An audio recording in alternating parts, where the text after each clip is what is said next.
Namaskar. My name is Varun Singh, and today on Saving Mumbai, we have someone who is a known face when it comes to urban development, housing, redevelopment, and also encouraging hundreds and thousands of people on how they can have their own home constructed, rebuilt, and their dream can be fulfilled. With me is Chandrashekhar Prabhu ji, a veteran in the housing and the urban development sector. Sir, firstly tell me, what do you think about Mumbai when you see Mumbai in today's scenario? See, when you think about saving Mumbai, you got to understand Mumbai in perspective. Number one, what is Mumbai? People want to keep on expanding Mumbai on and on. Mumbai was initially only the southern tip of Mumbai. Then it was, Worli was added and the Mahalakshmi portion came into it. Then Dadar was added, Mahim was added, and the 7 islands formed the Mumbai. So the Mumbai was the island city. Yes. That is from Kulaba on one end to Mahim on the other, from Fort on one end to Sion on the other. That was Mumbai. Period. Very few people know that Bandra and Kurla were municipalities even before Mumbai was born. Oh. The municipal corporation of Bandra is 7 years older than the municipal corporation of Mumbai. The municipal corporation of Kurla is 7 years older than the municipal corporation of Bandra. So the first municipality in this region was Kurla, then came Bandra. They were separate cities with their own municipal corporation. Mumbai was southern part of Mumbai. There was Worli, there was Malbaril, there was Sion, there was Kulaba. They were islands. They were all reclaimed and collected together into what became a Mumbai. So Mumbai kept on being expanded. Then there was a big debate whether Bandra should form a part of Mumbai or not. Okay. Kurla municipality resolved that it should merge itself with Mumbai, but Bandra said, no, we are a separate city. We can't merge ourselves with Mumbai. This is record, but people just forget. And Bandra was forcibly annexed to Mumbai. Oh. I mean, these are interesting But things. why did they object? Any specific Because reason? they said we have enough amenities. We don't have to get into all the rut. We have our small little houses. We have East Indian community. We have a beautiful waterfront. We have our churches. We have our temples. We are at peace with the... we don't want to get involved. We have our own amenities. And with going to Mumbai, all the bad things of Mumbai will come. So, and we don't want to call ourselves Mumbai, for instance. We want to call ourselves Bandra because we have been there prior to Mumbai. Okay. Then came the Andheri division, which was added, and then the airport was conceived in Andheri, Juhu areas and all that, and that was annexed. So, whenever Mumbai was a magical name, so in order to get more money out of real estate, you take in either to low-lying areas which have no value and call it Mumbai and sell it as Mumbai to people who don't know Mumbai and get into a conning game. Okay. So even then Mumbai was still Andheri. Then whether to take Malad or whether to take Bhandup in Mumbai became a controversy. And they demanded that we should be included. It's all a game of real estate wherein, if I'm part of Mumbai, then my prices will increase. So it is an expansion of the name of Mumbai which sells. And then, of course, after the 70s came the builders. and then the builders wanted to encash the name. So, name the place and they wanted to call it Mumbai. Now, Thane is Thane. Thane is not Mumbai. Mira Bhayandar is Mira Bhayandar. It's not Mumbai. Vasai Virar is Vasai Virar. It's not, Mumbai. Navi Mumbai is Navi Mumbai. It's not Mumbai. But how do you get all the people all over the country who have made ill-gotten wealth want to buy some property? They can't afford to buy it in Mumbai proper. So then how do you get all these areas which are absolutely down market? So call it Mumbai Metropolitan Region. I know, we are headed there. So it keeps on expanding, and time will not. Now they have built a bridge across Trans Harbour, and now they wanted to create a first Mumbai here, second Mumbai is Navi Mumbai, now they want a third Mumbai extended to Alibag. You wouldn't be surprised that now someone is saying extend it up to Dighi, which is 120 kilometers away, and extended this side up to Igatpuri and then to Nasik and Pune. So the builders just want the brand name Mumbai to sell it as Mumbai. I went to UP and met a few people and they said, "Hamara Mumbai mein ghar hai?" I said, "Kahan hai aapka?" So they said some Thakurli or something. I said, Thakurli is not Mumbai. वो है ना हमारे इसमें हम Mumbai metropolitan regional लिखा है तो वो मुंबई हो गया. So people who have never visited Mumbai earn a bit of money and want to buy premises in Mumbai. Check out the Navi Mumbai buildings in the night. You will see no lights there because no one stays.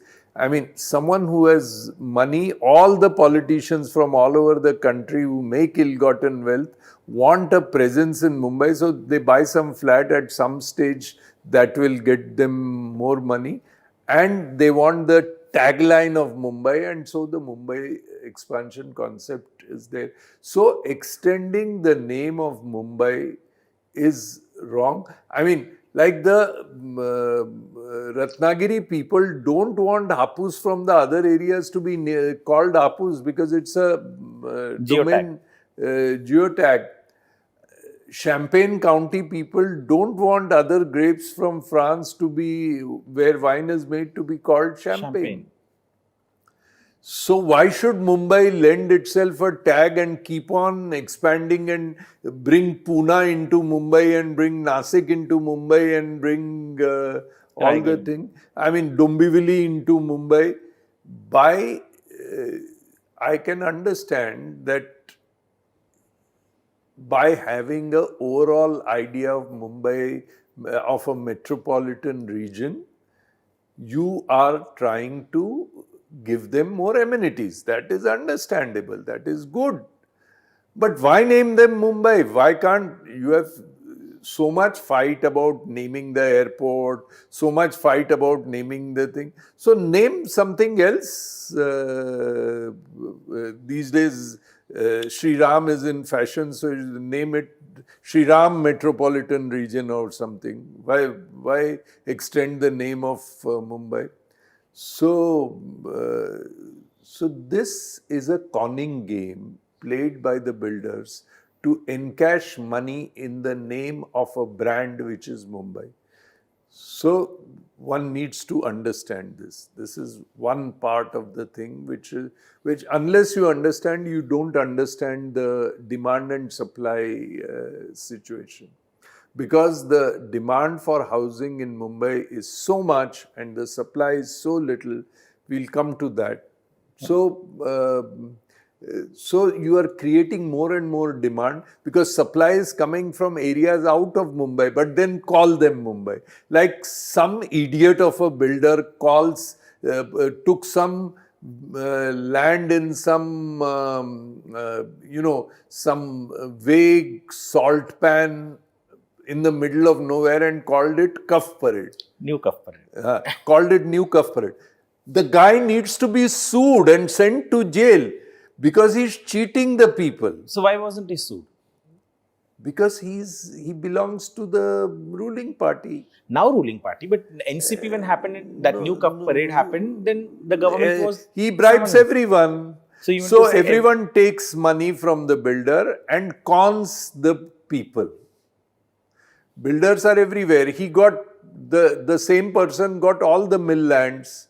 So who got the mill lands? Who bought Koinur mills? Manohar Joshi. Who bought all the mill lands? yeah, all the builders. All the builders. No, politically connected builders. So the demand is so much that Mumbai can't cater to the demand. So you take down market areas at dirt cheap prices and give it a tag name and cheat the people into buying there. People who you'd be surprised that politicians from UP, politicians in Bihar tell me that they have flats in Kaf Parade, which is not Kaf Parade at all, which is in the middle of nowhere where the ambient quality of air is so bad because RCF is belching away and all the refineries are belching carbon monoxide. But by calling that Kaf Parade, no citizen decided to put a public interest litigation and stop it.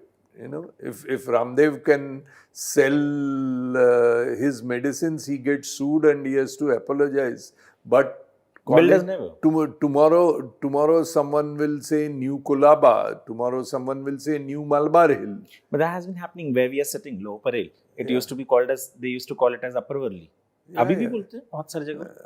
So it's a conning game. It's cheating all the time. So this naming and use of the name of Mumbai should be curtailed. It cannot be used by everybody. Tomorrow Pune will be Upper Mumbai. And Nasik will be Northern Mumbai. And Alibag will be Lower Mumbai. Or whatever. So you can't extrapolate the name of Mumbai for your personal gain. Why Mumbai? You can't extrapolate the name of expensive areas to cheat people into believing that these are, to show the tag that I stay so and so. Because 90% of the people don't know. So where do you stay? Kaf Parade. He never comes to Kaf Parade to check out whether you stay in that Kaf Parade or the this other Kaf Parade. Absolutely. That, so to look at that in perspective, one needs to understand how the process of strangulation of Mumbai over a period of years happened. The government comes up with excellent policies, but acts exactly against the policy. The policy on paper looks good, but the action is exactly the reverse of that. So let's start from the beginning. In the 70s, Charles Correa and others formed a committee and said that Mumbai is growing only linear because it's a triangle with the southern tip as the tip of the isosceles triangle and the western suburbs on one end and the eastern suburbs on the other. So it's a triangle. Mulund on one side, Dahisar on the other and Kolaba on the other. It's a triangle. And it can only grow in one direction. So instead of it growing in one direction, it should grow laterally. Now, this growth is also restricted because if you take a compass and draw a circle, then the segment of Mumbai is just 15 to 20%, 20 degrees. Out of the 360 degrees, we can grow 20 degrees. So, our growth is restricted to 1/10 or 1/20th of what other cities grows. So please don't compare in Mumbai with other cities. Like, there is a fashion. When you come on shows, compare Mumbai with London, with Paris. because they can grow in 360 degrees. Show me a city where the growth is possible only in 20 degrees and then compare that with Mumbai. So let's, in all talk shows, it's a fashion to show people that I've been to Paris and give all kinds of false statistics about Paris to show how knowledgeable you are. I haven't been to Paris or London, so I wouldn't compare. Yeah. But obviously, I have taught in Paris. I've stayed there for over a year. I know Paris very well, and the comparison was totally not required at all and misplaced. agreed. Because I saw some earlier shows, I'm setting the record right. So they said it should grow laterally, and they said so Mumbai should grow in towards Navi Mumbai, and all growth within Mumbai, which is the island city of Mumbai, especially commercial growth, should stop. That was the decision. Very good decision. Immediately thereafter came the reclamation, massive reclamation of Nariman Point. So you said that because the north-south direction people come in the morning to the to southern Bombay and work and go back in the evening, the trains are chock-a-block crowded, and after you drop the people, the train go empty. So instead of that, let us have a lateral expansion. So stop further congesting of southern Mumbai. At the same breath, you permitted reclamation and created Nariman Point Cuff Parade. Now, funnily enough, you name Nariman Point as Nariman Point. Who was Nariman? Nariman was the president of the Congress party in the pre-independence days and who was a close associate of Mahatma Gandhi. And what was Nariman known for?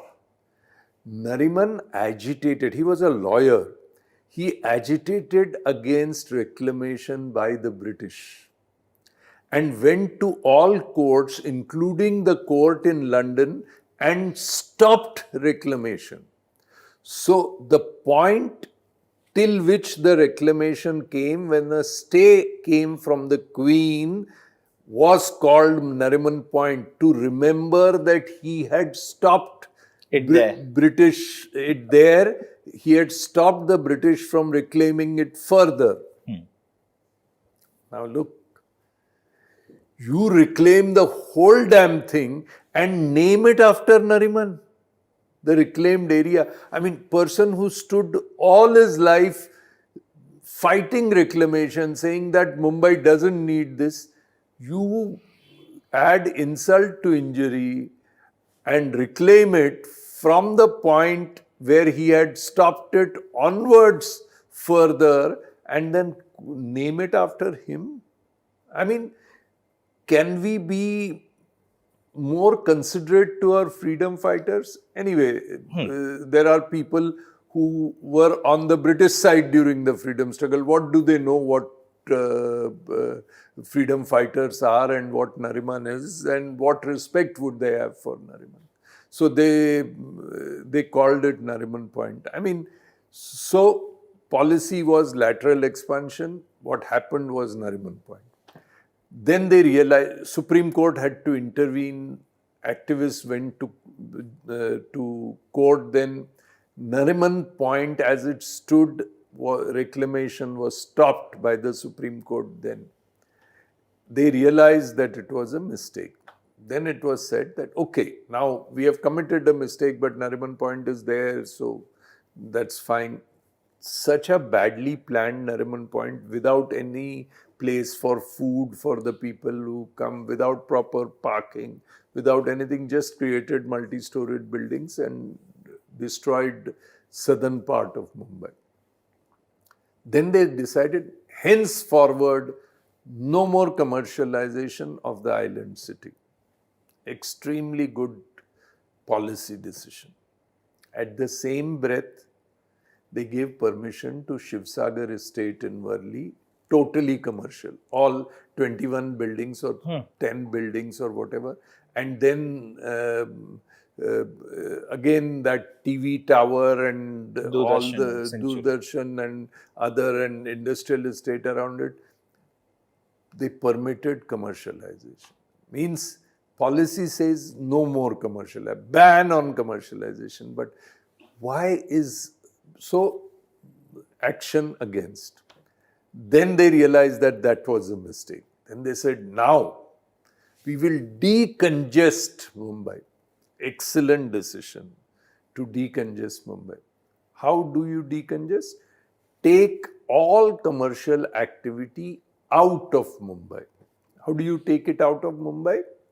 Mumbai limit ends in Sion and Mahim. So beyond that is Bandra.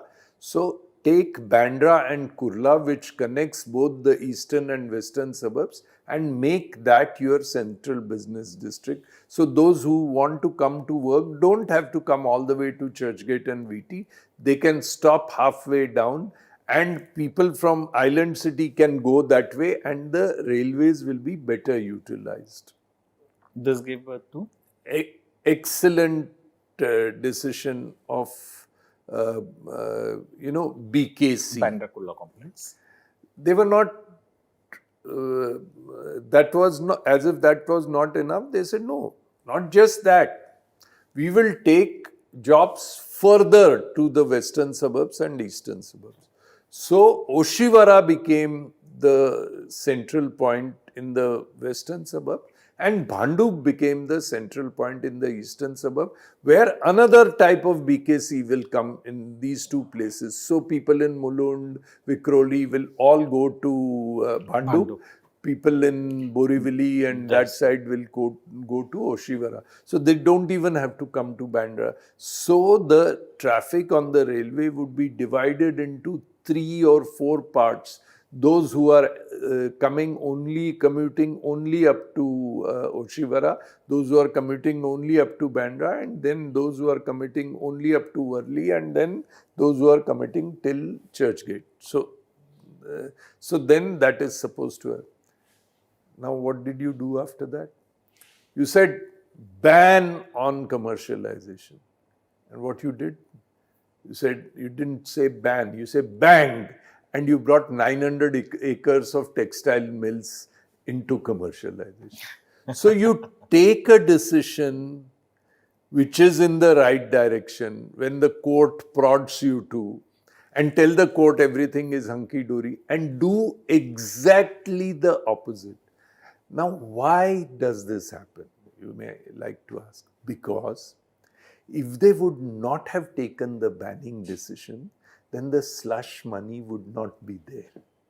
So when you ban a decision that there is not going to be any further reclamation and everyone will go to Navi Mumbai, then there is premium in reclaiming lands and giving it to your chosen builders. Okay. If you would not have banned it, then there would have been no takers. You understand? Agreed. So when you say no commercialization in Island City, then there is premium on Shivsagar estate. Because only that is the commercial hub coming. Aur kahin nahi milta hai, so yehi lena hai. So then you pay premium. So you create a situation where you create a scarcity and then create artificial demand and cater to that demand and make ill-gotten wealth. So every time you do a policy, you devise a way to destroy the policy and make money. Oh.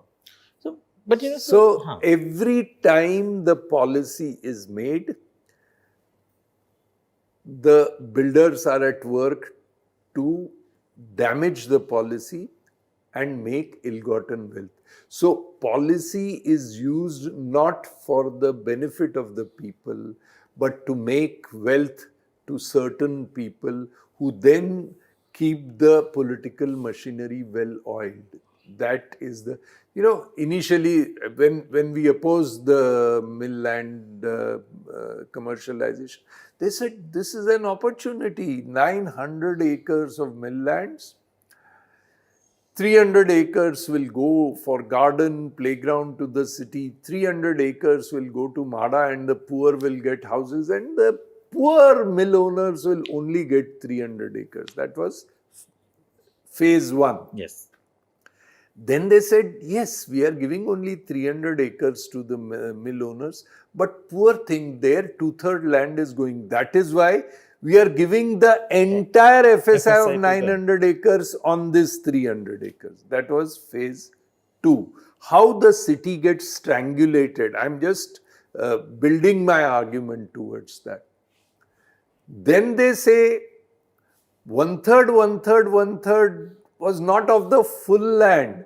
1/3, 1/3, 1/3 was of the open land.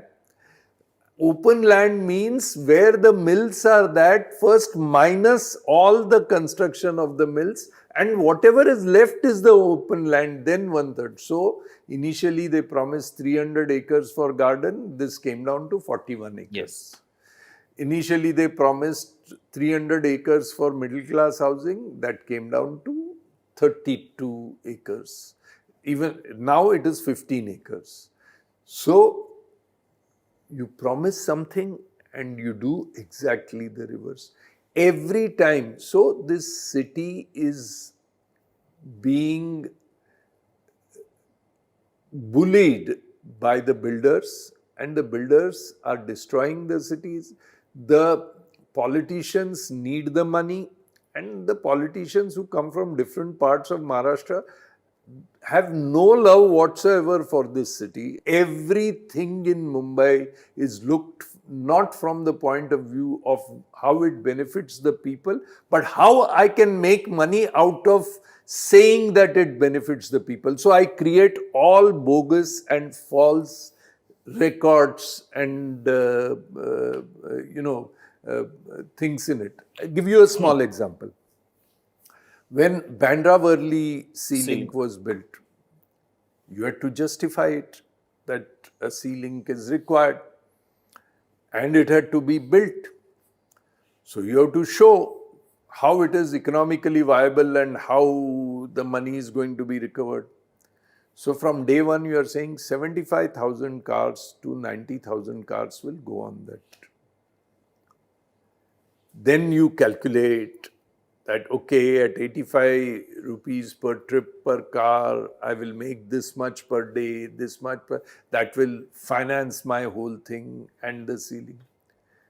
Never in the history of the ceiling have more than 35,000 cars gone on it. They knew from day one that it would never be that much. But you have to show that to justify a project which is. So you keep on increasing the cost of the project, and the one who keeps on increasing the cost of the project gets his kickback. One government or the other. Now let's take another example. When you made these metros between Andheri and Versova. Ghatkopar, Versova. Ghatkopar, Versova, you gave wrong numbers that so many people will come. Even today, those numbers which were shown on record while clearing it are not achieved. Now, when you spend money on these two white elephants which are from Andheri to Dahisar and Dahisar to Andheri again, those metro, one on the east and one on the west. The yellow and the red line. Yeah. They are making massive losses. Has anyone even thought about it? But so isn't it then short-sightedness? What you're seeing, wouldn't it come under short-sightedness? Because the metros are not supposed to be only for now. If everything is connected, it will be... I'm coming to that. I'm not against metro, but I'm against the false justification before doing. You say that this is going to happen, it may make losses initially. Give a proper condition. You cheat the people into believing that they will make profits for you when they are never meant to be. And whose money is going on those metro? Now, coming to the economics of metro. So, but then, one second before you go, I'm just tempted to ask you one simple thing. That we always keep on blaming the government that it doesn't think, it doesn't have a vision. It doesn't think 20 years, 30 years, or 50 years. We always keep on saying, ki, look at the bridges that the Britishers built. It lasted for 100 years and nothing happened to them. Now, after 100 years, we have to dismantle them and build them or rebuild them again. And it takes us like 5 years, 6 hours to build that one single bridge. For example, the Lower Parel ROB, that was rail over bridge, that was dismantled and now it has been built.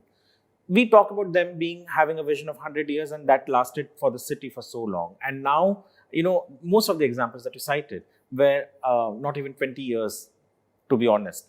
2014, the first metro started running between Ghatkopar and Warsaw. 2009, the first Bandra-Worli ceiling started. Isn't it too early to say that they lacked vision when it was being constructed? No. They lacked vision because you cheated the people into believing false things. You can't tell me that this Bandra-Worli ceiling is going to have 75,000 vehicles from day one, and you find that in 5 years, not more than 25,000. You say that the plan is to go to up to 75,000. As of now, it will be 25,000. In the first 10 years, I will not make money, but this is essential for this city. So that is vision. So your issue is that they lied, that the number that they could achieve after 40 years, they have just said it. Because they wanted to do it to get that 35%, 40% commission from the contractor. Okay. That's why you lie and you take upfront money from the contractor and the taxpayer bleeds. Now, coming to the economics of metro. The metro is 40 rupees from one end to the other. Okay. Now, a family has 4 people, 2 children and 2 adults. So, 40 into 4 is 161 way. At least 2 ways you have to use the metro. So 40 into 160 into 2 is 320 per day, multiplied by 30 days. So you spend 10,000 rupees on paying of metro tickets. Okay. Now, my statistics of Mumbai has 1 crore 20 lakh people, out of which the average income is between 25 and 30,000 rupees. Maximum 82% get between 15 and 20,000 rupees per month. My driver would never imagine getting more than 20,000 rupees per month. A taxi driver will never earn more than 35,000 rupees per month. An average clerk working in a private company cannot imagine getting 20 to 25,000 rupees a month. So, statistically saying, it is proved by statistics, I am saying this with all data at my command, that so the 80% of population cannot afford 10,000 rupees a month because he has to pay his house rent, he has to pay his electricity, he has to pay for food, he has to pay his children's education, he has to pay for clothing. He doesn't have 10,000 rupees. So for him, 200 rupees monthly pass for his children in the train is any time better, even if he has to change 2 trains or 3 trains, better than going to the metro because he cannot afford it. So when 7.5 million, 75 lakh people go in your regular trains, and last 3 months 120 people have died out of overcrowding, being thrown out, and they have come under the trains. Then if I had 1 lakh 80,000 crores for metro, I would first spend money to make life easy for 75,000, and then if I had balance, then I will think of vision of metro.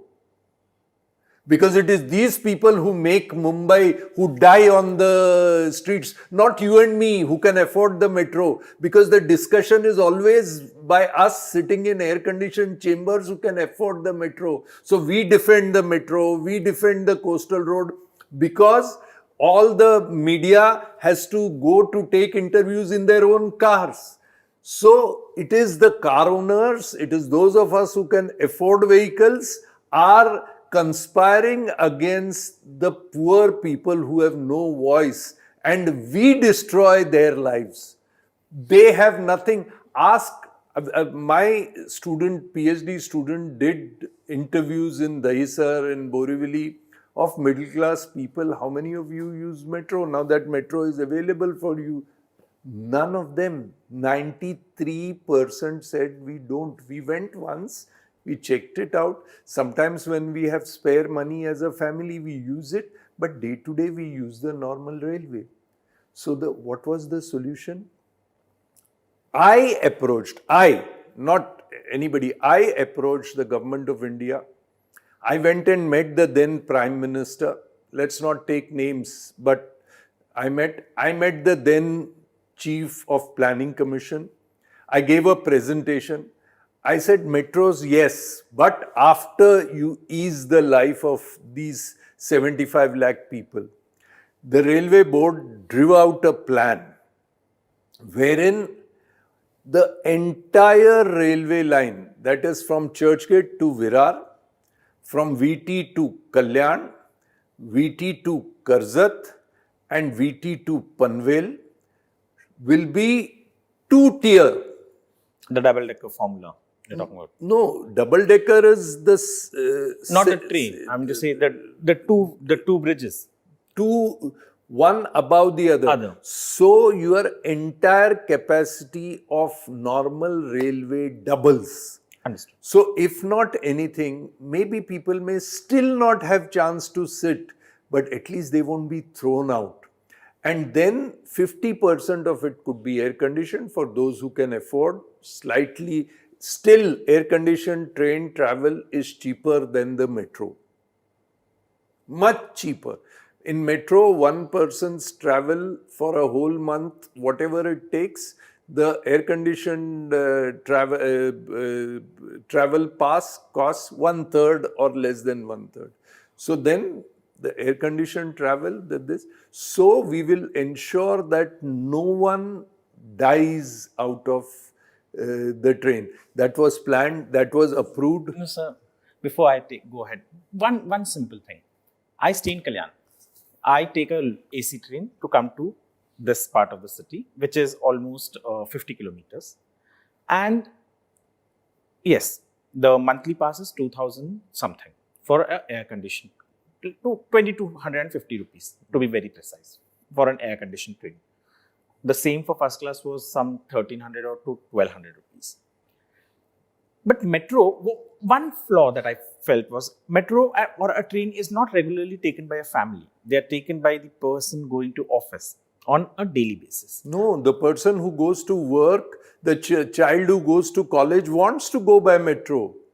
How can you deprive the child from going from metro? Tell me. No one is depriving a child going to college. Yeah, so they want to go. If he wants to go, family on a regular basis doesn't travel. Family means I'm not talking all traveling together. They are not pigeons who fly together.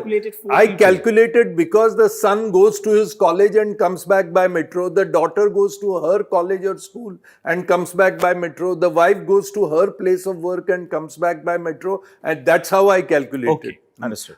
I have churned out 300 PhDs in Bombay University and other places, good enough to understand these calculations. Agreed. And talk about it. But I talk with authority. Absolutely. I don't talk out of the hat. There's a lot that we can talk about right now on this particular episode, which was the first part of 2 episodes. We spoke about several issues, and in the coming episode, we will continue talking on the issues that concern Mumbai and how. With Sir, we will be discussing on how things can be changed, including the buildings that are now collapsing and needs redevelopment. Thank you for watching us. Stay with us.